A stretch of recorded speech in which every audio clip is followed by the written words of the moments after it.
Before English ಯಾ ಅಂತ ಹೇಳಿದ್ರು. ಯಶ್ ಅವ್ರ ಇಂಗ್ಲಿಷ್ ಬಗ್ಗೆ ಏನ್ ಹೇಳ್ತೀರಾ ಮೋಹನ್ ಸರ್? ಇಲ್ಲ, ನೀವು ಅವ್ರ ಇಂಗ್ಲೀಷ್ ಅವ್ರ ಎಲ್ಲ ಲ್ಯಾಂಗ್ವೇಜಸ್ ನೋಡಿ ಅವರೇ ಡಬ್ಬಿಂಗ್ ಕೊಟ್ಟು ಅವರೇ ಎಲ್ಲ ಇದು ಮಾಡ್ತಾ ಇದ್ದಾರೆ. ಅವ್ರ ಇಂಗ್ಲೀಷ್ ರಿಯಲಿ ನಮಗೆ ಖುಷಿ ಆಗುತ್ತೆ ಕೇಳೋಕ್ಕೆ, ನೇಟಿವ್ ಅದಾಗಲಿ. ಆಮೇಲೆ ನೀವು ಬೇರೆ ಇದರಲ್ಲೆಲ್ಲ ಅವರು ಇಂಟ್ರಾಕ್ಟ್ ನಾನು ನೋಡಿದ್ದೀವಲ್ಲ ಇಂಗ್ಲೀಷೆಲ್ಲ, ತುಂಬಾ ಚೆನ್ನಾಗಿದೆ, ಅದು ಅದ್ಭುತವಾಗಿದೆ ನನಗೆ. ಯಾಕಂದರೆ ನಾವು ಅವ್ರ ಲೆವೆಲ್ ಇಂಗ್ಲೀಷ್ ನಾಲೆಡ್ಜ್ ಎಲ್ಲ ನಮಗಿಲ್ಲ, ನಾನು ಹೇಳೋದು. ಆದ್ರೂ ಅವ್ರು ನೋಡಿ ಅವರು ನಮ್ಮ ನೇಟಿವ್ ಸ್ಟೈಲಲ್ಲಿ ಮಾತಾಡಿ ಇಂಗ್ಲೀಷ್ ಎಲ್ಲ ಮಾತಾಡೋದು ತುಂಬಾ ಖುಷಿ ಆಗುತ್ತೆ, ಅದೆಲ್ಲ ಖುಷಿ.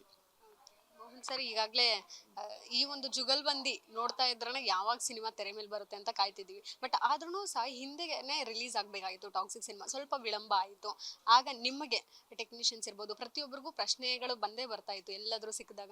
ಯಾವಾಗ ರಿಲೀಸ್ ಆಗುತ್ತೆ ನೀವು ಕೆಲಸ ಮಾಡಿರೋಂಥ ಸಿನಿಮಾ ಅಂತ ಕೇಳಿದಾಗ ಆ ಕ್ಷಣಕ್ಕೆ ಏನು ಅನಿಸ್ತಾ ಇತ್ತು? ನಿಮ್ಮ ಮನಸ್ಸಲ್ಲಿ ಏನು ಒಂದಷ್ಟು ಇರ್ತಾವಲ್ಲ ಚರ್ಚೆಗಳು, ಟೀಮಲ್ಲಿ ಏನು ಚರ್ಚೆ ಆಗಿತ್ತು? ನೀವೇನು ಉತ್ತರ ಕೊಡ್ತೀವಿ? ಇಲ್ಲ, ಸಾಕಷ್ಟು ಜನ ಕೇಳಿದ್ದಾರೆ, ಸಾಕಷ್ಟು ನಮ್ಮ ಮೀಡಿಯಾ ಸ್ನೇಹಿತರು ಕೇಳಿದ್ದಾರೆ, ನಮ್ಮ ಸಿನಿಮಾ ಕೊಲೀಗ್ಸ್ ಕೇಳಿದ್ದಾರೆ, ಎಲ್ಲ ಕೇಳಿದ್ದಾರೆ. ಅದಕ್ಕೆ ಏನಂದರೆ ಕಾರಣಗಳನ್ನ ನಾವು ಕರೆಕ್ಟ್ ಎಕ್ಸ್ಪ್ಲೈನ್ ಮಾಡೋಕ್ಕೆ ಆಗ್ತಾ ಇರಲಿಲ್ಲ. ಏನಕ್ಕೆ ಅಂತ ಹೇಳಿದ್ರೆ ಅದರಲ್ಲಿ ಅವ್ರದ್ದೇ ಆದಂಥ ಒಂದು ಕ್ರಿಯೇಟಿವಿಟಿ ಇರುತ್ತೆ. ಇವಾಗ ನಾನು, ಯಾಕಂದರೆ ನಾನೇನೋ ಒಂದು ಸೆಟ್ ವರ್ಕ್ ನಾನು ಸೊ ಆರ್ಡರ್ ತೊಗೊಳ್ತೀನಿ, ನಾನು ಮೀನ್ಸ್ ಏನೋ ಇಷ್ಟು ಫಿನಿಷ್ ಮಾಡಿಕೊಡ್ಬೇಕು ಅಂತ. ಏನೋ ಕೆಲವೊಂದು ವೆದರಿಂದ, ಇಲ್ಲ ಕೆಲವೊಂದು ಟೆಕ್ನಿಷಿಯನ್ಗಳಿಂದ, ಕೆಲವೊಂದು ವರ್ಕರ್ಸ್ಗಳಿಂದ, ಕೆಲವೊಂದು ರೀಸನ್ಗಳಿಂದ ಅದು ಡಿಲೇ ಆಗ್ತಾ ಇರ್ತದೆ. ಅದೇ ರೀತಿ ಇದರಲ್ಲೂ ಡಿಲೇ ಆಗಿದೆ. ಯಾಕಂದರೆ ಅವರು ಅಂದ್ಕೊಂಡಿದ್ದ ಮಟ್ಟದಲ್ಲಿ ಮಾಡಬೇಕಾಗಿದೆ. ಕೆಲವೊಂದು ಸಲ ವೆದರ್ ಸಪೋರ್ಟ್ ಮಾಡದೇ ಇರ್ಬೋದು, ಕೆಲವೊಂದು ಸಲ ಆರ್ಟಿಸ್ಟ್ ಸಪೋರ್ಟ್ ಮಾಡದೇ ಇರ್ಬೋದು, ಕೆಲವೊಂದು ಸಲ ಟೆಕ್ನಿಷಿಯನ್ ಸಪೋರ್ಟ್ ಮಾಡದೇ ಇರ್ಬೋದು, ಕೆಲವೊಂದು ಸಲ ಇಲ್ಲ ಸ್ಕ್ರಿಪ್ಟು ಅವ್ರಿಗೆ ಇನ್ನೂ ಏನಾದ್ರು ಇಂಪ್ರೂವೈಸ್ ಮಾಡೋಣ ಅಂತ ಅನಿಸ್ಬೋದು, ಇನ್ನೂ ಡೈಲಾಗ್, ಇನ್ನೂ ವಿಜುವಲ್ಸ್ ಚೆನ್ನಾಗಿ ತೆಗ್ದಿರೋಣ ಅನ್ಸ್ಬೋದು. ಈ ರೀತಿಯಾಗಿ ಸಿನಿಮಾ ಯಾವಾಗಲೂ ಡಿಲೇ ಆಗುತ್ತೆ ಹೊರತು ಅದಕ್ಕೆ ಬೇರೆ ಏನು ಕಾರಣಗಳಿರಲ್ಲ, ನಮಗೆ ಗೊತ್ತಿರೋಂಗೆ. ಈಗ ಕೇಳಿದವ್ರಿಗೆಲ್ಲ ಹೇಳಿದ್ದೀವಿ, ಇಲ್ಲ ಅದು ಆ್ಯಕ್ಚುಲಿ ಇನ್ನೂ ಕೆಲವೊಂದು ಶಾರ್ಟ್ಸ್ಗಳನ್ನೆಲ್ಲ ಬ್ಯಾಲೆನ್ಸ್ ಇಟ್ಕೊಂಡಿದ್ದಾರೆ. ಅದನ್ನು ಶೂಟ್ ಮಾಡೋದಕ್ಕೆ ಆ ಒಂದು ಟೈಮ್ ಬೇಕದು. ಇದು ಯಾಕಂದರೆ ಸರ್ಟನ್ ಎಪಿಸೋಡ್ಸ್ ನಾವು ನೈಟ್ ಟೈಮ್ ಮಾಡ್ತೀವಿ, ಡೇ ಟೈಮ್ ಮಾಡ್ತೀವಿ, ಕೆಲವೊಂದು ಮಳೆಗಾಲದಲ್ಲಿ ಮಾಡ್ತೀವಿ, ಕೆಲವೊಂದು ಬಿಸಿಲುಗಾಲದಲ್ಲಿ ಮಾಡ್ತೀವಿ, ಕೆಲವೊಂದು ಲೈಟಿಂಗ್ ಸಪೋರ್ಟ್ ಮಾಡೋದು, ಹಿಂಗಾಗಿ ಡಿಲೇಗಳಾಗಿರ್ತದೆ. ಹಂಗಾಗಿ ಏನು ಮಾಡೋಕ್ಕಾಗಲ್ಲ. ಅವಾಗ ನಾವೇನೋ ಒಂದು ಸಮಜಾಯಿಷಿ ಕೊಟ್ಟು ಹೇಳಿದ್ದೀವಿ. ಆ ಕಾರಣಾಂತರಗಳಿಂದ ಇದಷ್ಟೇ, ಇನ್ನೇನು ಬೇರೆ ಕಾರಣಗಳಿರಲ್ಲ. ಇದೊಂದು ಟೈಮ್ ಬೀಯಿಂಗ್ ನಡೀತಾ ಇರುತ್ತೆ ಅಷ್ಟೇ. ಯಾವತ್ತೂ ಯಶ್ ಅವ್ರು ನಿಮ್ಮನ್ನ ಬಿಟ್ಕೊಟ್ಟಿಲ್ಲ.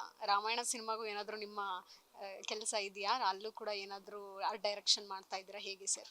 ಇಲ್ಲ, ರಾಮಾಯಣ ಕಂಪ್ಲೀಟ್ಲಿ ಅದು ಮುಂಬೈ ಅಲ್ಲಿ ನಡೆಯೋದ್ರಿಂದ ಅದು ಟೋಟಲ್ ಅಲ್ಲಿರೋ ಟೆಕ್ನಿಷಿಯನ್ಸ್ ಇದು ಮಾಡ್ತಾ ಇದ್ದಾರೆ. ಈ ಯಶ್ ಅವರು ಸಂಪೂರ್ಣವಾಗಿ ಅಂದರೆ ಅವ್ರ ಕಡೆಯಿಂದ ಆಗುವಂಥ ಸಿನಿಮಾಗಳು ಖಂಡಿತ ನಮ್ಗೆ ಇಲ್ಲಿವರೆಗೂ ಆವಾಗಿನ ಕಾಲದಿಂದ ಈಗಿನ ಕಾಲದವರೆಗೂ ರೆಫರ್ ಮಾಡ್ಕೊಂಡು ಬಂದಿದ್ದಾರೆ. ಎಲ್ಲದಕ್ಕೂ ಮಾಡಿದ್ದಾರೆ. ಮೇ ಬಿ ರಾಮಾಯಣನೂ ಏನಾದ್ರು ಎಪಿಸೋಡ್ಸ್ ಇಲ್ಲಿದ್ದು, ಇಲ್ಲ ನಾವು ಏನಾರು ಅಲ್ಲಿ ಸೆಟ್ಲ್ ಆಗಿತ್ತು ಅಂದರೆ ನಮ್ಗೆ ಅವಕಾಶಗಳಿರೋದು. ಆದರೆ ನಾವು ಯಾಕಂದರೆ ಇಲ್ಲಿ ಬಿಟ್ಟು ಹೋಗ್ತಾ ಇಲ್ಲ ನಾವು. ಈಗ ಕೆಲವೊಂದು ಸಲ ನಮ್ಗೆ ತಮಿಳ್ ತೆಲುಗುದೆಲ್ಲ ಕೆಲವೊಂದು ಸಿನಿಮಾಗಳು ಬಂತು, ನಮಗೆ ಕನ್ನಡನೇ ಸಾಕು ಅಂತ ಅನಿಸೋ ಬೆಳವಣಿಗೆ ಬೆಳೆಸ್ಕೊಂಡಿರೋದ್ರಿಂದ ನಾವು ಹೋಗ್ತಾ ಇಲ್ಲ ಅಷ್ಟೇ. ಆ ಥರ ಬೇರೆ ಅವಕಾಶಗಳು ಸಾಕಷ್ಟು ಬಂದಿದೆ. ಆ ಥರ ಈಗ ಯಶ್ ಸರ್ ಈಗ ನಮ್ಮ ಹೀರೋಗಳು ಅಲ್ಲೋಗಿ ಮಾಡ್ತಾ ಇದ್ದಾರೆ ಅಂತ ಹೇಳಿದಾಗ ನಾವು ಖಂಡಿತ ಮಾಡ್ತೀವಿ, ಅದೆಲ್ಲ ಏನು ತೊಂದರೆ ಇಲ್ಲ.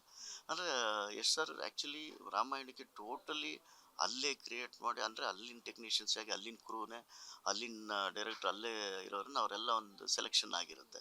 ಹಂಗಾಗಿ ಅದನ್ನು ಅವಕಾಶ ಸಿಕ್ಕಿಲ್ಲ, ಇಲ್ಲಾಂದರೆ ಖಂಡಿತ ಮಾಡ್ಬೋದಿತ್ತು.